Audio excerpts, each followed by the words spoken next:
Hi hello everyone, welcome to Shikshanave Shakti YouTube channel. ಸ್ನೇಹಿತರೆ, ಇಂದು ಎಲ್ಲ ಸ್ಪರ್ಧಾತ್ಮಕ ಪರೀಕ್ಷೆಗಳಿಗೆ ಕೇಳಬಹುದಾದ ಮಹತ್ವದ ಪ್ರಶ್ನೆಗಳ ಕುರಿತಾಗಿ ಈ ವಿಡಿಯೋದಲ್ಲಿ ತಿಳಿದುಕೊಳ್ಳೋಣ.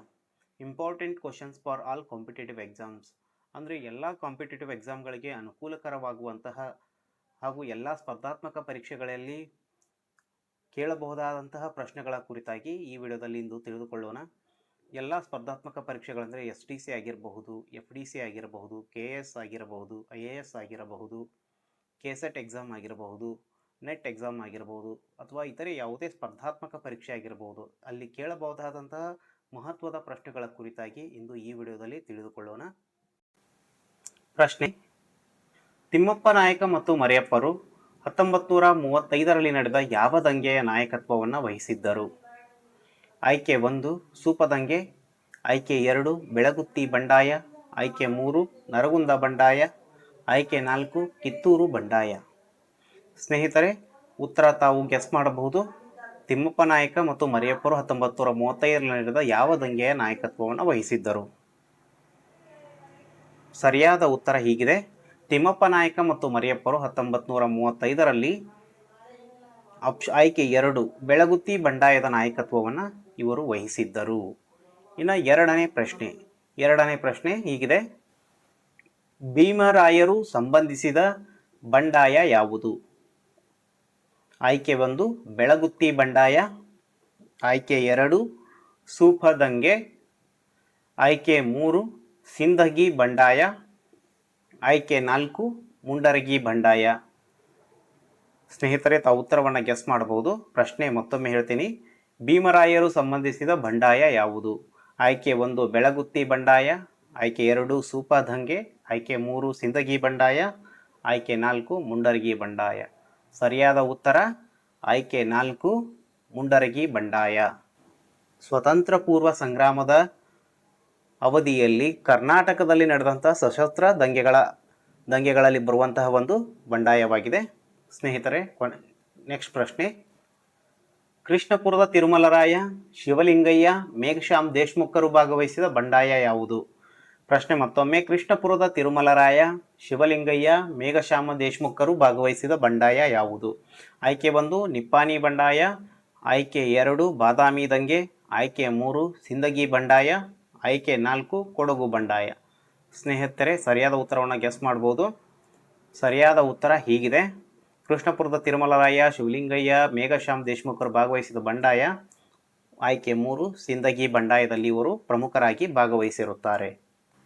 ಇನ್ನು ನೆಕ್ಸ್ಟ್ ಪ್ರಶ್ನೆ: 1841ರಲ್ಲಿ ನಡೆದ ನಿಪ್ಪಾಣಿ ದಂಗೆಯ ನೇತೃತ್ವ ವಹಿಸಿದ್ದವರು ಯಾರು? 1841ರಲ್ಲಿ ನಡೆದ ನಿಪ್ಪಾಣಿ ದಂಗೆಯ ನೇತೃತ್ವ ವಹಿಸಿದ್ದವರು ಯಾರು?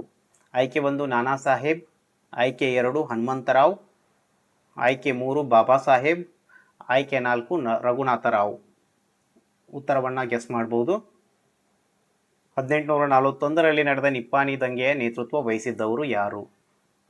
ಸರಿಯಾದ ಉತ್ತರ ಹೀಗಿದೆ ಸ್ನೇಹಿತರೆ. ಆಯ್ಕೆ 4 ರಘುನಾಥರಾವ್. 1841ರಲ್ಲಿ ನಡೆದ ನಿಪ್ಪಾಣಿ ದಂಗೆಯ ನೇತೃತ್ವ ವಹಿಸಿದವರು ಆಯ್ಕೆ 4 ರಘುನಾಥರಾವ್ ಅವರು. ಇನ್ನು ನೆಕ್ಸ್ಟ್ ಪ್ರಶ್ನೆ, ಮುಂದಿನ ಪ್ರಶ್ನೆ ಹೀಗಿದೆ: 1834-35ರ ಅವಧಿಯಲ್ಲಿ ನಡೆದ ಕೊಡಗು ಬಂಡಾಯಕ್ಕೆ ಪ್ರಮುಖ ಕಾರಣ ಏನು? 1834-35ರಲ್ಲಿ ನಡೆದ ಕೊಡಗು ಬಂಡಾಯದ ಪ್ರಮುಖ ಕಾರಣ: 1 ಜಂಗಮಸ್ವಾಮಿ ಪದಚ್ಯುತಿ, ಆಯ್ಕೆ 2 ಅಪರಂಪರ ಸ್ವಾಮಿಯ ಪದಚ್ಯುತಿ, 3 ಚಿಕ್ಕವೀರ ರಾಜೇಂದ್ರರವರ ಪದಚ್ಯುತಿ, ಆಯ್ಕೆ 4 ಕಲ್ಯಾಣ ಸ್ವಾಮಿಯವರ ಪದಚ್ಯುತಿ. ಪ್ರಶ್ನೆ ಮತ್ತೊಮ್ಮೆ: 1834-35ರಲ್ಲಿ ನಡೆದ ಕೊಡಗು ಬಂಡಾಯದ ಪ್ರಮುಖ ಕಾರಣ ಏನು? ಆಯ್ಕೆ 1 ಜಂಗಮಸ್ವಾಮಿಯ ಪದಚ್ಯುತಿ, ಆಯ್ಕೆ 2 ಅಪರಂಪರ ಸ್ವಾಮಿಯ ಪದಚ್ಯುತಿ, 3 ಚಿಕ್ಕವೀರ ರಾಜೇಂದ್ರರ ಪದಚ್ಯುತಿ, ಆಯ್ಕೆ 4 ಕಲ್ಯಾಣ ಸ್ವಾಮಿಯ ಪದಚ್ಯುತಿ.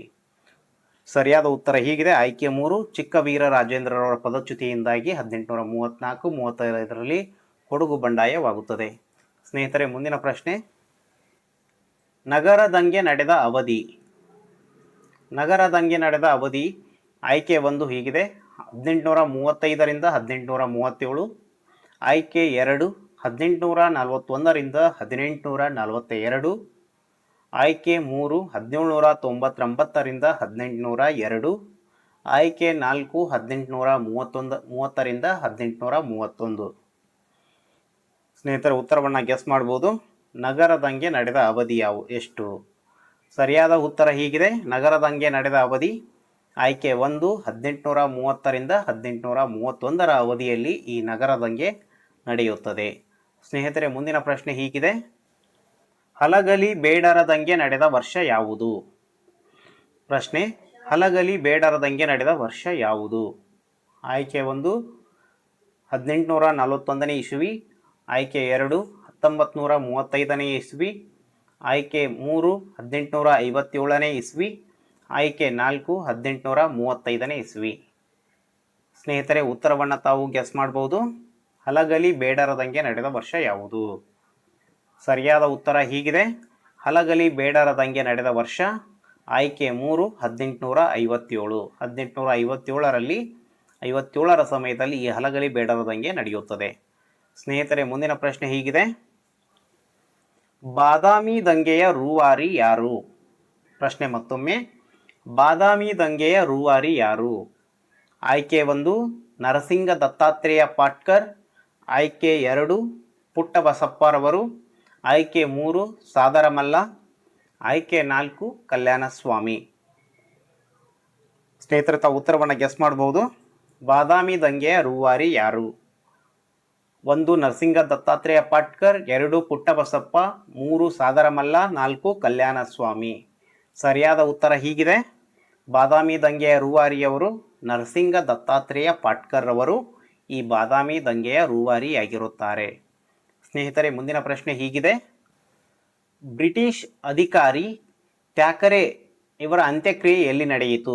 ಬ್ರಿಟಿಷ್ ಅಧಿಕಾರಿ ಥ್ಯಾಕರೆ ಅಂತ್ಯಕ್ರಿಯೆ ಎಲ್ಲಿ ನಡೆಯಿತು? ಆಯ್ಕೆ 1 ಬೆಳಗಾವಿ, ಆಯ್ಕೆ 2 ಧಾರವಾಡ, ಆಯ್ಕೆ 3 ಬೈಲ್ಹೊಂಗಲ, ಆಯ್ಕೆ 4 ಹುಬ್ಬಳ್ಳಿ.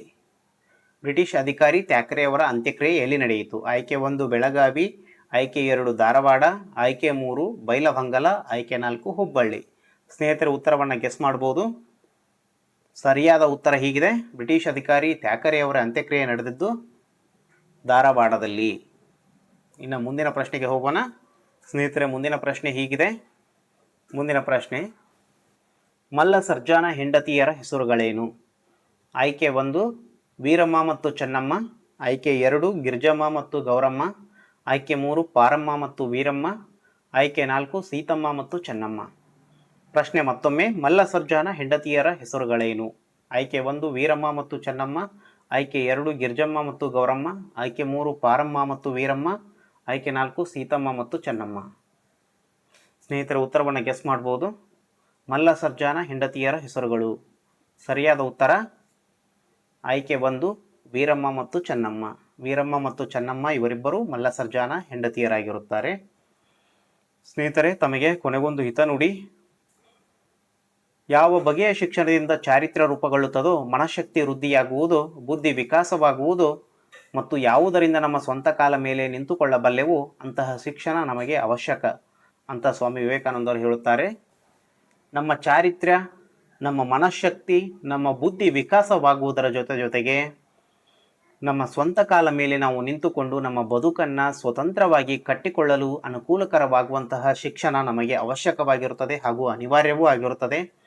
ಅಂತಹ ಶಿಕ್ಷಣವನ್ನು ಪಡೆಯುವುದರಿಂದ ನಾವು ನಮ್ಮ ಜೀವನವನ್ನು ಸ್ವತಂತ್ರವಾಗಿ ಕಟ್ಟಿಕೊಳ್ಳಲು ಅನುಕೂಲವಾಗುತ್ತದೆ.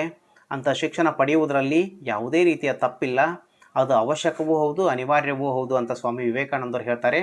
ಸ್ನೇಹಿತರೆ ತಾವು ಕೂಡ ಅಧ್ಯಯನದಲ್ಲಿ ತೊಡಗಿ ತಮ್ಮ ಜೀವನವನ್ನು ಕಟ್ಟಿಕೊಳ್ಳಿ ಅಂತ ಹೇಳ್ತಾ ನಮ್ಮ ಚಾನಲನ್ನು ಸಬ್ಸ್ಕ್ರೈಬ್ ಮಾಡಿಕೊಳ್ಳಿ ಹಾಗೂ ಈ ವಿಡಿಯೋನ ಶೇರ್ ಮಾಡಿ, ಲೈಕ್ ಮಾಡಿ. ಎಲ್ಲರಿಗೂ ನಮಸ್ಕಾರ. ಮುಂದಿನ ವಿಡಿಯೋದಲ್ಲಿ ಸಿಗೋಣ. ಧನ್ಯವಾದಗಳು.